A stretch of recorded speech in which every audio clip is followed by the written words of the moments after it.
So yun mga kabayan, dito na tayo sa taas yan. Ito kasing arms na to, papalitan natin ng bago. Kasi mababa, tsaka delikado baka mabali. Ihugot-hugot lang kasi ito eh. Kailangan papalitan namin ng katulad ito na papaling-paling siya mga kabayan. So dito ngayon tayo sa top view. Ito ngayon yung pwesto at yung may kasama ko sa taas.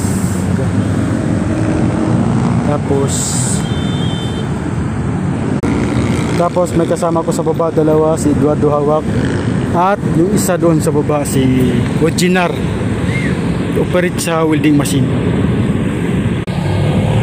Quezon City, Libis mga kabayan. Yan, diba? Apat lang kasi na spotlight to re-repair namin. Apat na piraso. Okay. Magwi-welding tayo ngayon. Yun, nakahanda na yung aking machine gun para dito sa pag-welding poste ng light arms. So yun, nakatali na yung pamoste natin sa light arms. So yan, napalitan na. Palitan ng ilaw. Patsura niyan. Yan. Yan mga kabayan. Paling-paling siya. Okay na yan. Tapos lipat naman kami dun sa mahaba yan. Dun sa pangalawa, lipat kami. Mga kabayan, tara, lipat tayo. Tanggal natin yung keyboard.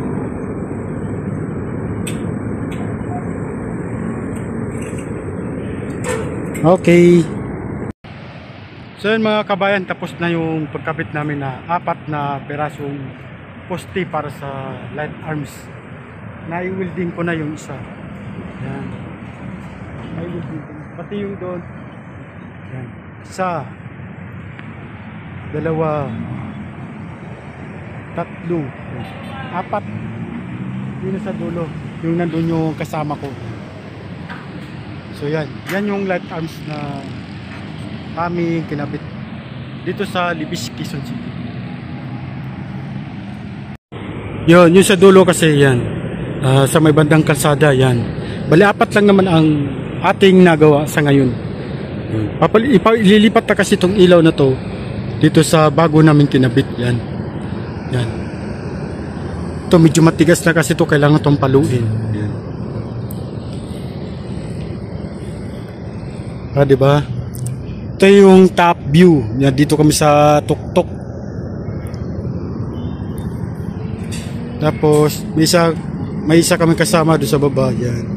Taga-abot ng mga yan, ng mga kailangan namin kung ano yung itatali para maiakyat dito sa tuktok ng billboard. So ayan, ito ang view sa taas. Kapag ka nandito ka sa taas, ito yung matanaw mo. Diba? Ito yung matanaw mo sa buong paligid. Kala mo drone. Parang drone din itong aking pwesto dito sa taas. Ganda ng tanawin dito. Kita mo yung mga nagtaasan ng mga building dito. So yun, ililipat na namin tong mga spotlight sa bago namin kinabit mga kapatid. Tutulungan natin yung electrician. Yan.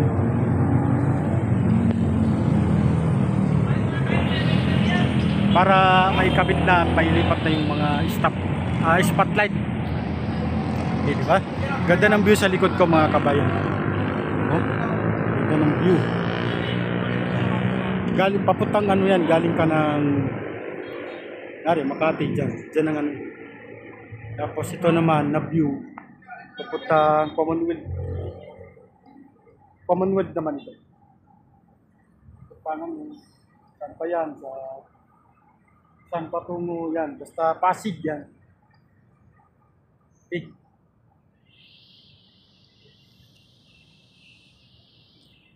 Accomplishment lang. Spot na nag-welding ko. Apat. Actual kasi tayo kapag meron tayong billboard na ginagawa. Iba naman, fabricate voltage siya mga kabayan. na ginagawa ko. Minsan mga 0-0 talaga yung pagguhit sa layout ng voltage ng isang billboard. So yun, aking mga kasama dalaw sa baba, abala sila sa kanilang mga tatali para iabot. Ayan. Ayan. Mga kailangan para talaga sa gagamitin dito sa taas.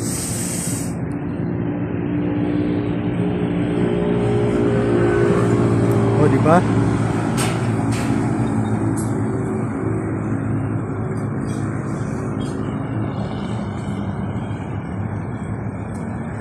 So yung daanan namin yun.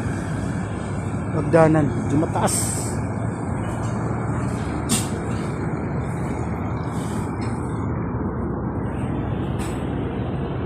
So yan, ito lang yung nire-repair namin. Tapos na yung pagsalpak ng poste para sa light hands. Okay.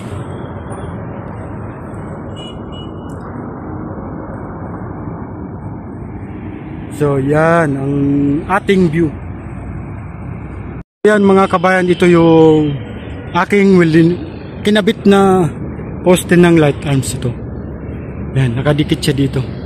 Kailangan lang kasi mga kabayan, ganito gagawin natin na light arms pag lagay ng spotlight. Ito.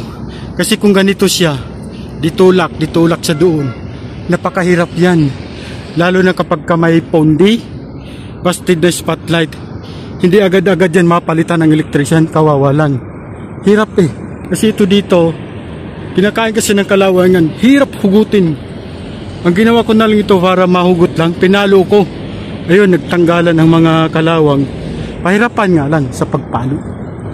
Tulad yun dun, oh, yan. Yung nagawa na yan.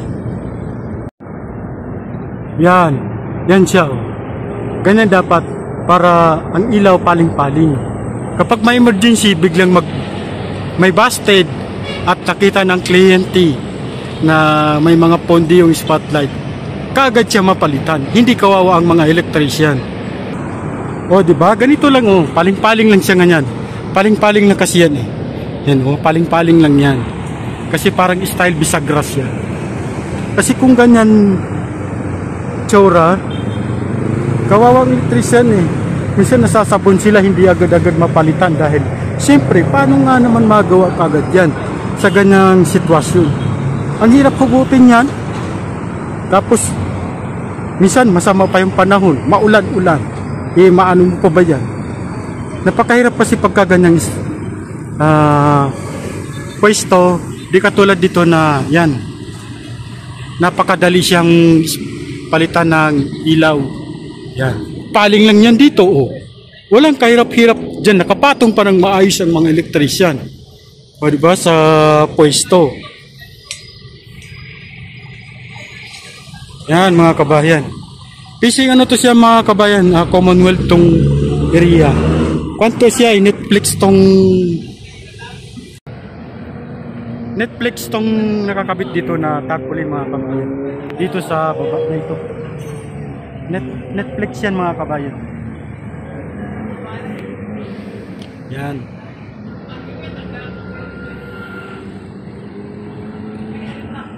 Diba? Kaya minsan kasi pagka nagkabit kami ng mga ilaw, yan, ganun nga sistema talaga, problema. Tapos hindi pa siya maayos na pagkagawa, kaya ganun.